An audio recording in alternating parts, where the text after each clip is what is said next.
Hello, everyone. Welcome back to another episode of Connect Beyond. I am your host, Amaya, Miss Illinois Collegiate America.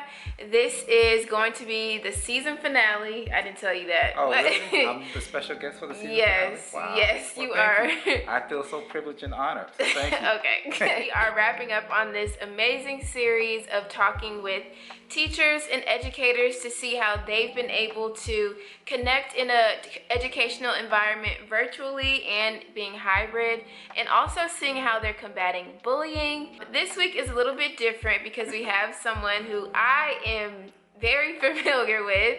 This is my dad. Hello, everybody. And while he is not a teacher per se, he has been a teacher in my life and in the lives of so many other young people in the realm of professional development, interview prep, and just career development as well. So I will let you introduce yourself, what you do, who you are, and then I'll get into a few questions. I'm David Allen, Amaya's dad, as she said. I've been working in the food industry for over about 25 years or so as a food scientist.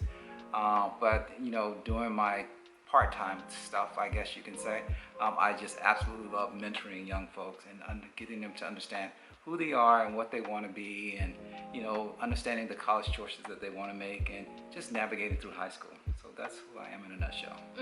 Yes, he has just been in a lot of different programs as a mentor to young adults like myself, honestly preparing for that next step of their career or even college. So I thought you would be a perfect well, let me not gas you too much. Go ahead and give me my little halo. I'm good. But I thought you'd be able to offer a great perspective. Well, thank you. I appreciate that. I really do appreciate that. Thank you. Okay, so we're going to start off with the first question. What would you tell a high schooler who is looking to go into college, might not know what they want to study, and just needing some extra guidance and direction? Most college students, they go to college not knowing. And so I would say just take some time to really do some introspective thinking, just to dig deep inside, just to understand truly what makes up you, what's your DNA, what's that natural bent or that natural tendency. No matter what anybody says, go for it. I'm a STEM major, so I gravitate towards science and math and all that good stuff. But still, I love the arts. I love things that make me critically think. So understand what that looks like for yourself. Okay, cool. So talk a little bit about the importance of mentorship when we talk about connecting beyond. Even in this virtual setting, you've had the chance to meet a lot of new people and a lot of new students and help them on their journey and just encourage them to stay motivated as they're completing school virtually, even myself. So talk about how you benefited from mentorship, and now in this pandemic, what mentorship looks like to you for other students. Sure. So let me start from the beginning. So what really truly happened to me when I was younger, I was the first one in my family to go to college. And unfortunately, I did not have a mentor, but I was a part of a program called Upward Bound in my hometown of Augusta, Georgia, Payne College. Shout out to Payne College. HBCU. Yeah, absolutely. Without Payne College, I can't even begin to tell you where I would be without that great institution in the program Upward Bound. So they gave me a sense of direction. And so it is my duty and obligation as a former Upward Bound student to pay it forward. So that's what I've been trying to do, is to help students along the way and along their journey in terms of understanding who they are and where they really truly want to be. Because Payne College and other folks who've been instrumental in my life, they instilled those values in me and giving back to the community. But in this virtual world, so at my company, I've had an opportunity to do some recruiting at HBCUs once again, which I'm proud and fortunate to be a part of that. Just getting students to understand about the food industry. I work in a profession where not too many black folks, I will say that, are familiar with food science, and just getting them to understand what that looks like as a career option. So it's been great. It's been really good to see those students who are hungry for this opportunity and just to get started in their career path. Yeah. For me personally speaking, I benefited from mentorship, and it's always nice to have someone who is just willing to encourage you, willing to help you, give you some tips along the way so that you can be as successful as you can. You know what? I would say even at my seasoned age, I won't say how old, but even at my seasoned age, you're never too old or too young to have someone to impact your life, to pour into your life. I think we all need somebody to kind of pull you along or bring you along and say, hey, maybe you should think about it in this perspective. Because, sometimes we walk in tunnel vision. We think we know it all, but we don't. We need that other voice to tell us, hey, here's what might be a better way to pursue whatever you're trying to go after. So what would you say to someone who is looking for a mentor in any type of career field or at any age, really? How would you go about finding those mentors? I would say first and foremost, don't be afraid or ashamed to just go up to somebody who you think might be a good mentor for you. But go to someone who's honestly going to give you honest feedback. Not someone who's going to sugarcoat the answer, but you want that person to say, hey, here's what it is, and tell you honestly and give you that advice that you're really looking for. Because to softball it and to make it seem all nice and sweet, what is that doing for you? It's not doing anything but making you think you're that, but you're not. So, you want somebody who's going to give you that honest feedback and someone who you can trust. That trust value goes a long, long way. So someone who's going to give you that honest feedback and someone who you can trust. So switching gears a little bit, you know that the Miss High School America organization, they have, a national platform of BRAVE, which stands for, do you know what it stands for? No, you tell me, so I don't mess it up. I'm not going to botch it. So Building respect and values for everyone. Yes. So as a parent who has had a child go through bouts of bullying and been affected by this terrible, terrible thing, what are some of the things that you did as a parent to kind of help me out of that difficult situation? And what advice could you give to other parents who just don't know how to support their child if they are being bullied? Well, first and foremost, I needed to understand the situation, needed to understand what that individual was doing, and then to understand how it impact you.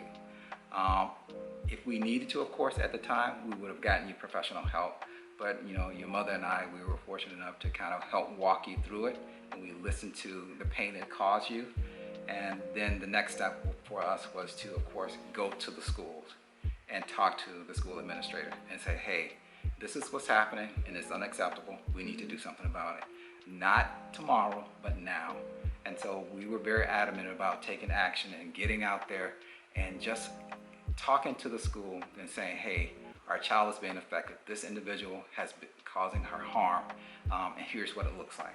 So definitely talking to it. And of course, if we needed to escalate it, take it a bit further, we would have done it. We would have taken it to perhaps the authorities, meaning legal counsel, if we needed to. But it didn't get that far, fortunately. I think, we handled it well. I think you came out okay, although difficult and painful.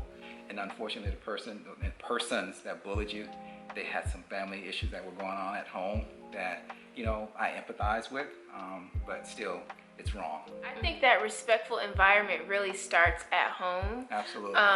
Because like you said, the people who were picking on me and calling me names, they were dealing with some things in their own environment that they hadn't settled within themselves. Yeah. So they took it out on other people. Unfortunately. Yeah. And also as a victim, the respectful environment starts at home as well, because I feel respected enough in my home to come to you as your daughter and say, Daddy, this is not going to work, and this is what's happening to me. Yeah, again, talking about the home environment, that person who, unfortunately, who was doing the bullying, I really felt bad for that person because that person, from what I remember, was left alone quite a bit, didn't have a strong family structure. The parents were kind of in and out. So that level of attention wasn't given to that person. So therefore, she sought attention in the wrong way by bullying folks. So, it's just parents, obviously you need to be mindful of what your children are doing, and you need to, be in their lives, be involved, be engaged, have that loving support to give to them, because you never know that lasting effect, what that does to their psyche and to their mentality, how they might potentially take that out on other people. And that just circles back to, if the parent is not able to provide that respectful environment or the attention to their child, seeking a mentor or somebody else who is able to do that. One question that I ask all of my guests, it's in regards to the Brave platform, is how do you build respect and values within yourself and within the communities that you occupy? So whether that be at home with family, work, or some of your other organizations that you're involved in. It's about loving myself and knowing my value and knowing my worth. You know, one thing I believe God has gifted me is with self-esteem. You know, I don't think that I've suffered from low self-esteem because I know nobody's better than me and I'm not better than anyone else. And I think if people were to really internalize that, we are all people, we're all trying to figure it out, we're all trying to make it, you know, they can love themselves a little bit more. And don't compare yourself to the next person, because one person is always going to have something that you just don't have.